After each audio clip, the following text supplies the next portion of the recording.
Om Swastiastu. Baik, perkenalkan nama saya Putu Virayanti, NIM 1717051246. Nah, jadi pada kesempatan kali ini saya akan mempresentasikan proposal yang telah saya buat yang berjudul Pengaruh Tingkat Pendidikan, Persepsi Pemilik, dan Pemanfaatan Teknologi Informasi terhadap Penyajian Laporan Keuangan UMKM berdasarkan SAK EMKM. Studi kasus pada UMKM Kecamatan Buleleng. Nah, sebelum saya mempresentasikan proposal yang telah saya buat, izinkan saya mengucapkan banyak terima kasih kepada dosen pembimbing utama saya, yaitu Bapak Dr. Igede Adi Yuniarta, SEAK MSI. Selanjutnya yaitu kepada dosen pembimbing pendamping saya, yaitu Bapak Dr. Iputu Gede Diatmike, SEAK MSI, dan dosen telaah saya yaitu Ibu I Gustiayu Purnamawati, SE MSI AK. Kita ke latar belakang penelitian. Nah, UMKM di sini memiliki kontribusi yang besar bagi perekonomian Indonesia. Dapat kita lihat dari bertahannya UMKM pada saat krisis moneter di tahun 1998. Nah, di mana saat itu hampir 80% perusahaan besar mengalami kebangkrutan dan mem-PHK karyawannya. Nah, saat itulah UMKM sangat berperan dalam mengalami pengangguran dikarenakan adanya PHK tadi. Nah, pemerintah Indonesia juga memandang penting keberadaan UMKM yang dibuktikan dengan adanya Kementerian Koperasi dan UMKM. Nah, hal ini tidak lain dikarenakan UMKM sangat berpengaruh bagi perekonomian. Yang pertama yaitu sebagai sarana untuk mengentaskan masyarakat dari jurang kemiskinan. Yang kedua yaitu sebagai sarana untuk meratakan tingkat perekonomian masyarakat kecil, dan yang terakhir yaitu UMKM memberikan pemasukan devisa bagi negara. Nah, hingga sampai saat ini, di masa pandemi COVID-19 ini, Menteri Perdagangan Bapak Agus Suparmanto mengatakan bahwa UMKM diharapkan mampu memainkan peranannya sebagai penopang perekonomian. Nah, melihat kontribusi yang diberikan oleh UMKM terhadap perekonomian Indonesia, maka diperlukanlah perhatian yang lebih untuk mempertahankan dan mengembangkan UMKM di Indonesia. Nah, dikarenakan UMKM tersendiri tidak hanya memiliki sebuah kelebihan, tetapi juga UMKM memiliki suatu kelemahan. Salah satu kelemahan UMKM yaitu banyak sekali pelaku UMKM kesulitan dalam membuat dan memahami pencatatan akuntansi, sehingga UMKM belum mampu untuk menghasilkan dan menyajikan laporan keuangan sesuai standar yang berlaku. Hal ini dapat menimbulkan masalah bagi UMKM seperti kesulitan dalam meminjam uang pada bank. Nah, terkait hal tersebut, DSAK IAI mengesahkan SAK EMKM untuk membantu UMKM dalam menyajikan laporan keuangan. Nah, SAK EMKM ini merupakan penyederhanaan dari SAK sebelumnya. SAK EMKM diharapkan dapat membantu UMKM untuk menyusun laporan keuangan dengan lebih mudah dikarenakan SAK EMKM ini lebih sederhana atau tidak serumit daripada SAK etap. Nah, oleh karena inilah SAK EMKM penting untuk diterapkan oleh UMKM. Nah, Kecamatan Buleleng merupakan kecamatan kedua setelah Grogak dengan jumlah UMKM terbanyak. Banyaknya UMKM di Kecamatan Buleleng dikarenakan Kecamatan Buleleng merupakan sentra dan pusat kota di Singaraja, di mana aktivitas dan segala kegiatan di berbagai bidang UMKM berkembang di Kecamatan Buleleng ini. Nah, menurut Wijaya dan Irwansyah 2017, pertumbuhan UMKM di Kecamatan Buleleng sangatlah diperhatikan kinerja usahanya. Hal ini dapat diamati dari banyaknya kegiatan yang dilaksanakan dalam rangka meningkatkan pertumbuhan UMKM melalui pameran dan festival yang rutin dilaksanakan di Kecamatan Buleleng. Tetapi, tingginya jumlah UMKM di Kecamatan Buleleng tidak diiringi dengan meningkatnya pemahaman pelaku UMKM untuk menerapkan SAK EMKM dalam menyusun dan menyajikan laporan keuangan. Nah, hal tersebut dapat diketahui karena peneliti telah melakukan survei awal dan mendapatkan hasil, yaitu pelaku UMKM di Kecamatan Buleleng masih melakukan pencatatan keuangan dengan sederhana. Salah satu contohnya yaitu terdapat UMKM yang hanya memiliki laporan laba rugi saja. Nah, penyusunan laporan keuangan secara sederhana tersebut disebabkan karena pelaku UMKM memandang pembuatan laporan keuangan itu rumit dan memakan banyak waktu.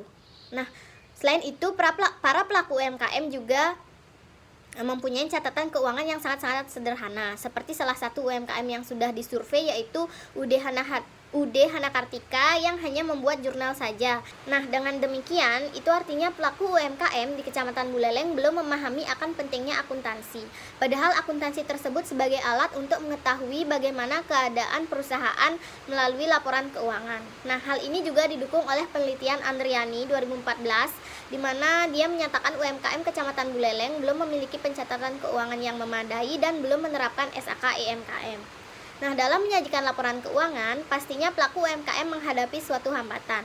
Menurut Rudianto dan Siregar 2012, terdapat faktor yang mempengaruhi pandangan pelaku UMKM mengenai pentingnya laporan keuangan bagi perkembangan usahanya ke depan, yaitu salah satunya tingkat pendidikan. Nah, pelaku usaha yang telah menempuh pendidikan formal dan melanjutkan ke tingkat pendidikan yang lebih tinggi akan memiliki keahlian, pengetahuan, dan keterampilan yang berbeda dalam mengelola usaha jika dibandingkan dengan pelaku UMKM yang menempuh pendidikan dengan jenjang yang lebih rendah. Nah, pelaku UMKM yang berlatar belakang pendidikan akuntansi dapat lebih mampu dalam menggunakan informasi akuntansi, menjalankan praktik-praktik akuntansi seperti melakukan pembukuan dan mengambil keputusan. Dan menurut Kolis 2014, semakin tinggi tingkat pendidikan, maka semakin tinggi juga tingkat penerapan laporan keuangan. Adapun penelitian terdahulu terkait tingkat pendidikan. Nah, menurut Lohanda 2017 menunjukkan bahwa tingkat pendidikan tidak berpengaruh secara signifikan terhadap laporan keuangan berdasarkan SAK etap. Hal ini juga didukung oleh penelitian Dawam 2018 yang juga menyatakan bahwa tingkat pendidikan tidak berpengaruh terhadap laporan keuangan. Nah, sebaliknya menurut Devi 2017 menyatakan bahwa tingkat pendidikan berpengaruh positif dan signifikan terhadap kualitas laporan keuangan pada UMKM.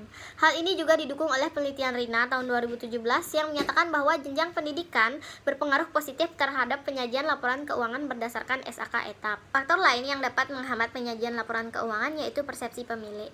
Nah, persepsi ini menjadi salah satu kunci permasalahan dikarenakan setiap orang memiliki pandangan dan persepsi yang berbeda terhadap laporan keuangan itu sendiri. Nah, menurut Wilfa 2016 menyatakan bahwa faktor penyebab UMKM enggan menyusun laporan keuangan antara lain dikarenakan pemilik mengaku malas membuat laporan keuangan, dikarenakan bagi mereka laporan keuangan itu meribetkan.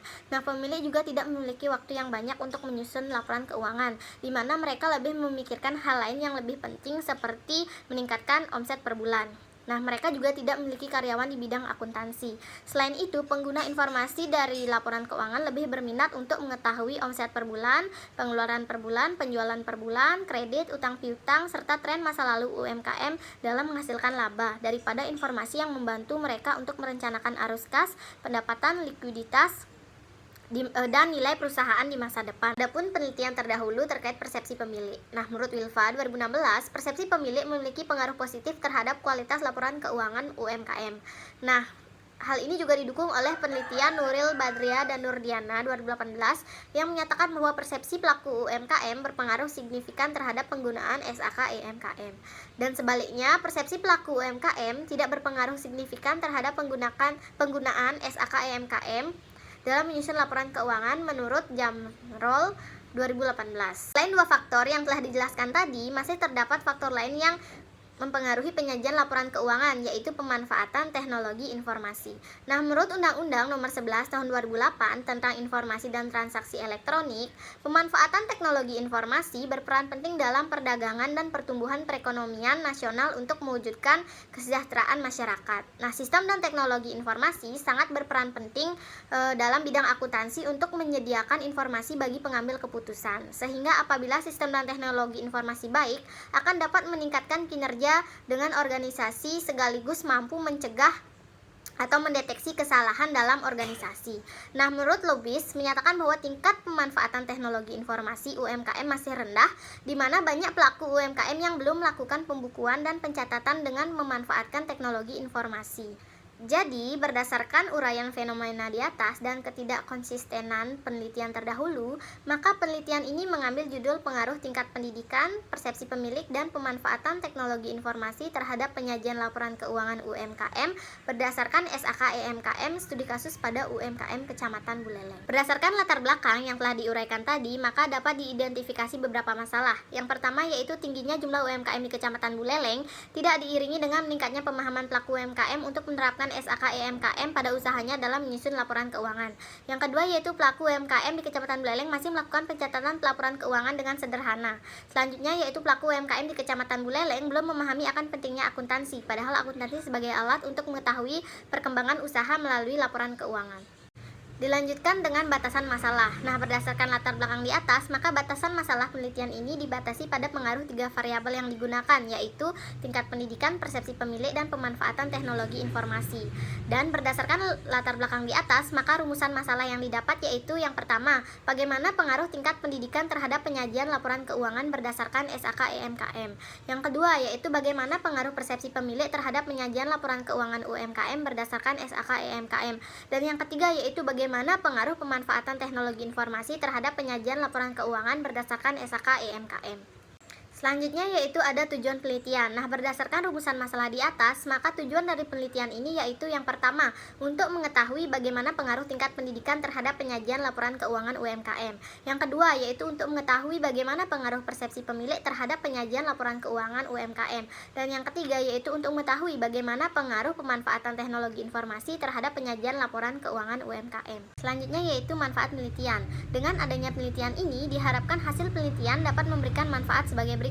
Yang pertama yaitu manfaat teoritis. Secara teoritis, penelitian ini dapat memberikan penambahan ilmu pengetahuan di bidang penyajian laporan keuangan UMKM, sehingga diharapkan pelaku UMKM menyadari akan pentingnya penyusunan laporan keuangan pada UMKM. Selanjutnya yang kedua yaitu ada manfaat praktis. Ada bagi peneliti, penelitian ini merupakan sarana dalam menambah ilmu pengetahuan di bidang penyajian laporan keuangan, terutama masalah pengaruh tingkat pendidikan, persepsi pemilik, dan pemanfaatan teknologi informasi.